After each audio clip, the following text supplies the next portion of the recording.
Welcome to Real Money Talks. Real strategies from the moneymakers and the world changers that you can use to make millions, keep those millions, multiply your wealth, and build your team. Here's your host, author of 5 New York Times bestsellers, money expert on Dr. Phil, CNN, CNBC, The Street TV, Fox News, and The View, Laurel Langmeyer. Hi, this is Laurel Langmeyer with Laurel's Real Money Talks, the podcast that teaches you how to make money, how to keep it, and how to invest it with an extraordinary team. And today I've got a great friend, a great guest who's going to talk about how to make money, not only how he's doing it with his book. He's got an extraordinary podcast. He's got a great following. We do a lot together and collaborate together. So, Matt, welcome to Laurel's Real Money Talks. Hey, thanks for having me, Laurel. Appreciate coming on the show. Absolutely. So Matt is a 2-time best-selling author, master trainer of NLP, which I love. And so even though we weren't going to talk about that, somehow I'm going to weave that in because I think it's just so amazing how you do that. We always can. We always do. He was a self-made millionaire by 25 years old, speaks and produces workshops all over the world from the U.S. to Australia, New Zealand, the U.K. And he has, again, one of the top-rated podcasts on iTunes. So extraordinary. Oh, wow. You're on 1530 AM in Chicago. That's the new one you were telling about. And 102.7 FM. Well done.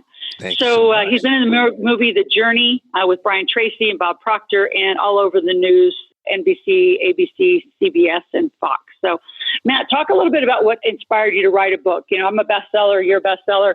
Everybody says you got to have a book, but what inspired you to do yours? So the book's called The Firebox Principle, the 7 drives that fuel every entrepreneur. And really, this is almost more of a storybook. I started looking around at entrepreneurs and people who have done really cool things, visionaries and whatnot. And it took me back. I remember real quick, I was 6 years old. I'm sitting behind this big oak tree starting kindergarten, first day kindergarten. And I looked out and I remember vividly seeing all these kids and thinking, there's no way I could play with them. They all played together, but I couldn't go talk to them. And that traveled with me all through school. And I mean, honestly, up until I started my first business at 22 years old, that's when the very first time I really remember having people rally around me instead of me trying to fit in, looking from the outside in. And I found a lot of people related to that. And entrepreneurship was the thing that allowed me to fit in. It allowed me to create a vision. It allowed people to rally around what I was doing. And then, of course, that's where money started flowing too. And when there was more money in my life, it was also a lot easier to have people to rally around that vision and make it happen. Absolutely. So let's get right into the 7 drives and what you wrote the book about and how those that are listening on our podcast can apply that. So what I looked at is I looked at the origin stories of every great visionary entrepreneur I could find from the past and the present. And what it landed on was there were 7 different motivational deep drives inside that drove them to do and create what they created.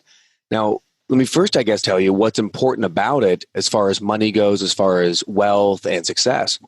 If you understand what your deep, deep unconscious drive is for the reason why you do what you do, 2 things are going to happen. One is when you make money, when you do create the success, you'll know that you're congruent with the reason why you're doing it and you'll keep it. You'll stay on task. You won't sabotage yourself. And the second thing is you might find yourself as you go through the book and you figure out what your drive is, you might look and go, no. This is the wrong reason. My ladder's against the wrong wall. And if you can get that, you can actually shift your drive.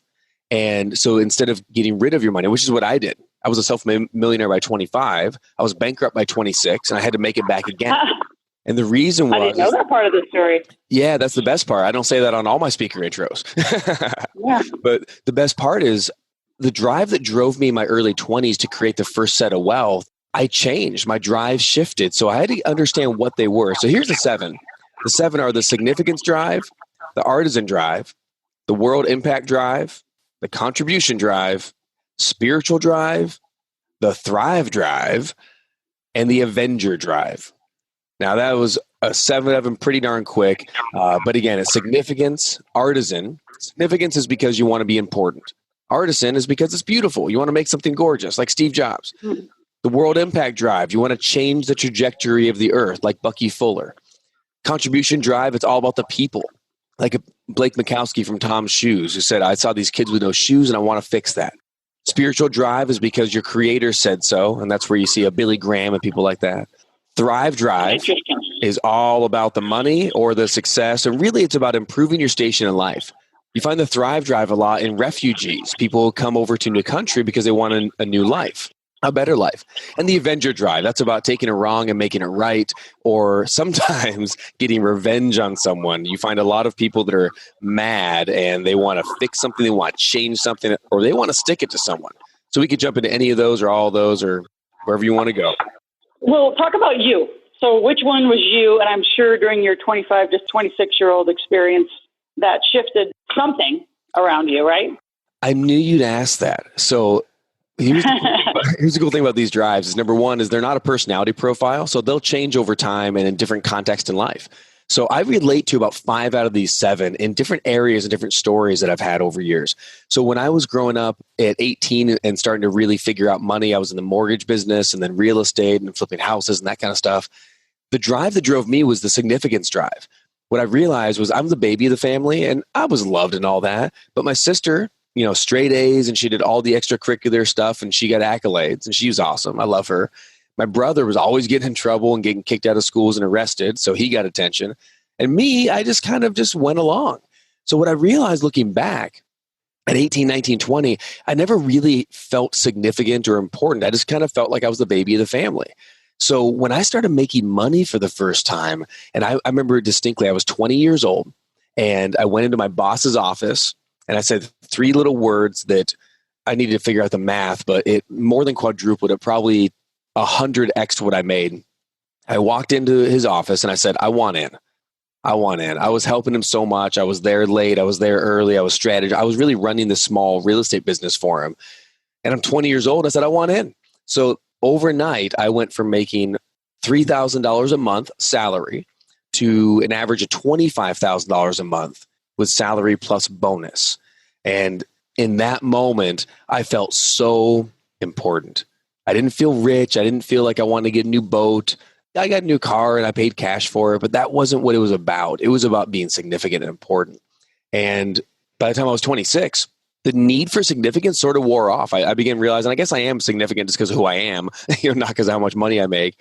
So I didn't need it anymore. So I looked around at the money and was like, I don't care about this. And then I went to a Tony Robbins seminar and I saw people changing their lives. And I was like, I want to help people. So my drive started changing and I didn't know how to navigate it.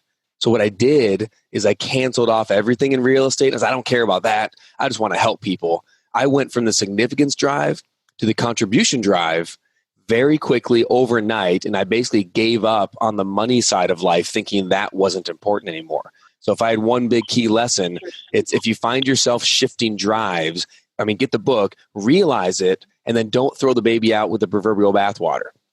How interesting. So how does someone, obviously reading your book, assuming there's like questionnaires and sections where they can figure out who they are? There's even a free quiz I put together, Laurel. Can you believe that? It's at Firebox. I love that. At fireboxbook.com, you can pick up the book, but then I also give you a $1,000 free training that's just there.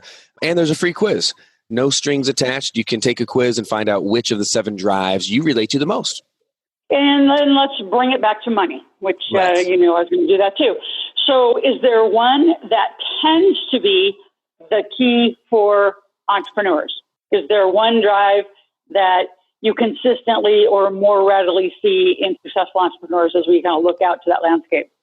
It's funny you say that. There's all of them have successful entrepreneurs behind them. World Impact Drive has an Elon Musk. He does okay for himself. Contribution Drive has, Tom Shoes and people like that, and he's done well for himself. But the one that I see overarching more than any of them, oddly, is the Avenger Drive. It's the people who get a fire in their belly and are upset. I'll give you a quick example. There's a company, a pub restaurant in the UK called Witherspoons.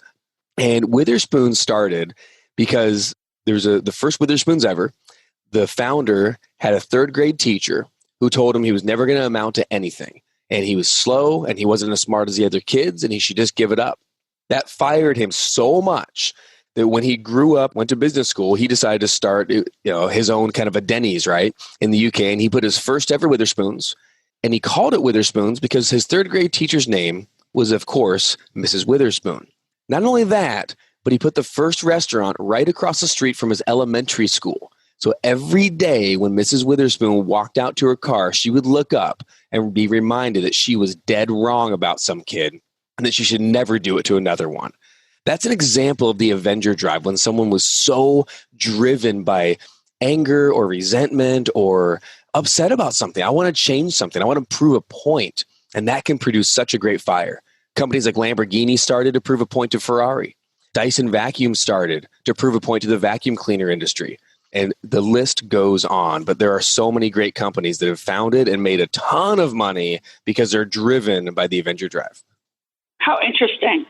So once you find out, what do you do with it? It's interesting. I think a lot of people probably take that significance role in life early, and then once they have it, move on to something else. But once you have it, I'm assuming there are some steps that we do to become more effective. Once we know it, what do we do with it? You really have two options. Just to know it? No, it's much more than knowing it. It's for everyone with wealth, but especially in the business landscape. And you're a huge proponent of this, I know, Laurel, obviously. Everyone who's building wealth, you must have entities as well. You're probably going to have a team around you. You shout that out, and I do too. So the two things you can do is, number one, if you know that you're congruent with it, if you find out, you take the quiz, and you go, oh my gosh, I'm significance drive. My dad overshadowed me like Rupert Murdoch's dad did, and I never felt like I was enough. Oh my gosh. That's why I'm doing this. That's why I'm creating this. Number one is give it to your brand. Wave the flag with pride. Tell people this is my story. Put your story on things. Share it with your team. Shockingly, a lot of people on your team probably don't even know that's what your story is. So instead of hiding it, share it. The second option, though, is if you realize that, and let's just take significance drive, same thing. You realize, oh my gosh, I'm doing this out of significance, but really this is a nonprofit and we're supposed to be a contribution centered about the people. Then your option is change it. And I go into companies all the time. I've been to the YMCA, US Bank, going into Apple and even NASA later next year. And I want to go in and help change corporate culture, change the story that people think this is why we do what we do. You know, you look at a NASA and you can't be inspired in 2018 from what JFK said in 1960. Like, as inspiring as that is, the rules have changed. The vision has changed. So sometimes you got to realize that the drive that started something isn't the drive to continue something. So it's time to change that. Once you change it, show up authentically, be the you. I would say greatness cannot be fabricated. It can only be forged and created. Just brilliant. You say that again. Love that. Greatness cannot be fabricated. It can only be forged, created. And let's even say this. It can be forged with a pickaxe of vision and a shovel of determination. I put that in the book. So hold up your firebox. I am proud. We need to see who you really are. And that's how you gain real wealth. That's how you keep it. That's how you keep the team happy and around you, because people want right now, Laurel, they want story. They want real reasons. They want authenticity. And knowing your firebox drive will drive the authenticity behind the story behind why you're creating the wealth you are. And people will follow along with you, I promise. So let's bring NLP into it. I mean, you're a master at trainer and understanding of NLP. How does that work within these drives? So the biggest thing that NLP can do for someone is to help behavioral change. The fastest definition I have for neuro-linguistic programming, or NLP, is how to take back control of your brain or how to take back influence over your life. And once you have that, you can then use that communication to influence others as well. So if you are wanting to be one drive, but you're feeling like you're stuck in another, where NLP comes in is being able to create intervention and change. Now, there's a lot to it. There's books on NLP. There's whole courses. My voice is a little hoarse because we just finished a 6-day course Saturday night at about 3 a.m. certifying coaches and practitioners in NLP. But in those courses and in those classes, you'll learn how to do behavioral shift and change at the unconscious level. So if you feel like I have one drive and I got to change it, but I feel guilty about this, or I feel fear around something, or I'm stuck in this habit of doing what I don't want to do anymore, that's the thing that'll shift it the most. And NLP is the thing that'll intervene on that behavior. So if people don't know NLP very well, just a few tips as we wrap up the podcast. How would they use it? How do they implement it besides go see you? Let me give you one example that I think in the time we have would make a lot of sense. So one of the most underrated yet powerful techniques or frames in NLP is what we call association, dissociation. So association simply is if you imagined a memory of yours, or you imagine leading the charge in your business or in your wealth, and in the memory, you're actually looking through your own eyes as if you are living that memory. That's called associated. If you looked at the memory, but it was as if you were watching yourself on television or watching yourself in a picture, that's called dissociated. Very simple. But what most people don't realize is the power and the difference between the two. And when you think about your memories, every time I ask someone, oh, do you think in your memories, do you see yourself in the picture or do you look through your own eyes? No one ever knows until they try it out.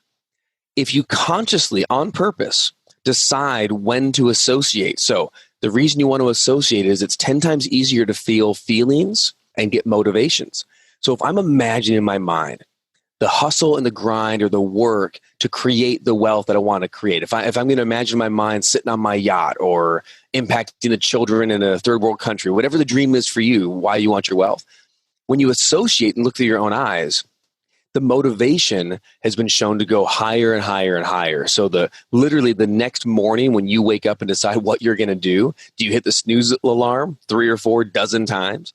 Or do you get up, throw the covers off and go, yes, it's time for today. I'm going to get out there and start working on this dream. The difference on what you'll actually do is based on the feeling of motivation that you get unconsciously in the morning. If you associate into your goals, your memories, and your action steps, you'll be more likely to take action on it. If you dissociate, you'll feel like it's something like you watch Netflix. You don't want to watch your dreams in your mind just like you're watching Netflix because it's very passive. So the quick tip and just the rehash of that is when you get your visions, your goals, and your action steps, look through your own eyes, in your own mind, in your mind's eye, see yourself doing the things and accomplishing the things you need to accomplish. It'll create more inner motivation, and you're much more likely to throw the covers off and get up and go after it the next day. And it's all about action, really. It's not about how you feel. It's all about the action it produces. How's that? So, Matt, it's awesome. Great and very quick, but very useful. So there's a whole bunch of people, and I know you see them like I see them, who still, I'm going to say, are stuck in 2008-9, right? I don't want to go again. I've already been burned. I don't want to go again. I've lost it all. I don't want to go again to risk it all. Like you hear that same story that I hear, mine's around money, yours is just around, you said dreams, visions, goals. What do you tell those folks? How do they shift from that place? The same thing I had to tell myself because I lost millions of dollars in 2008, millions. And what I tell myself is really simply, as soon as I said, I can't afford to get back out there and do something, I can't afford to do that, I just look at myself and say, I can't afford not to. Because the truth is, you're always going to fail. Sorry, you're always going to fail. You're always going to be overwhelmed. But the question is, by what? And what do you do with it? When we fail, it's not a question of if, it's always when, and it's the meaning. So ask yourself, when you've failed, when you've struggled, when it's been hard, what did you make that mean? Now, some people make it mean, hey, I tried hard, I learned something, that was painful, but now I get to get up out of the ashes and decide what to do with myself. Now I get to decide what that means. Did it mean that if I can get through that, I can get through anything? And that's what 2008 meant to me. If I could get through that hardship, I can get through anything. It'll never be that bad. This is amazing. So I might as well try. But some people make it mean I'm a failure. They make it mean, oh, you know what? I tried that thing once. I never need to do it again. So decide what it means. And if you can get through one thing, you can get through anything. Totally agree. So, Matt, thank you. This has been Laurel's Real Money Talks. And again, those of you who want to get a hold of Matt, tell a little bit more about the book, the quiz, and how they can get a hold of you. Thanks, Laurel. So the book is The Firebox Principle, the 7 drives that fuel every entrepreneur, and you can find it at fireboxbook.com. Fireboxbook.com. It has all 7 drives and stories in each chapter. So I share different stories with entrepreneurs from the past, like Alexander Graham Bell, and into the future or into today, people like Elon Musk and Rupert Murdoch. They're all in there. We have 20 plus influencers, innovators, trailblazers, and entrepreneurs. And if you go there, you'll pick up a hardcover copy of the book. We'll sign it for you. And we give and it's not a webinar or a sales thing. It's a $997 training that's me teaching the Firebox Principle in depth. So it's just an advanced training that goes along with the book that's totally free when you pick up the book direct from the publisher. And then there's also the free quiz, same website, fireboxbook.com. And then, of course, you can follow me on Instagram and all social media at Matt Brauning, which is BRAUNING. at Matt Brauning. Love to engage with you. Absolutely. Matt, it's been great to have you. And those of you that are listening from all over the world onto the podcast, take Matt's inspiration words, go find his book, and find out what drive you are. And then we'll come back here and learn more about money and how to monetize it, how to keep it, and how to help you get it invested with a great team. Go to AskLoral.com, AskLoral.com. At any time, you can make a request, you can ask a question, and through that portal is how I interact with you once you listen to the podcast. So look forward to our conversations, and we'll talk soon.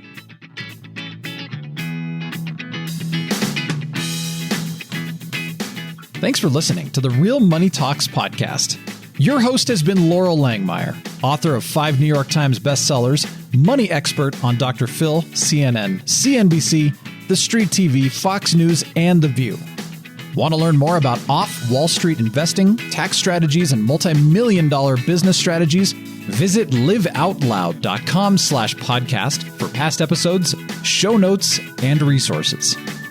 For some special wealth-building gifts only for Laurel's podcast listeners, visit liveoutloud.com/podcast gifts. Do you have a burning question for Laurel? Visit AskLaurel.com to submit your question, and it may just be covered on a podcast episode. So stay tuned and be sure to subscribe to get new episodes every week.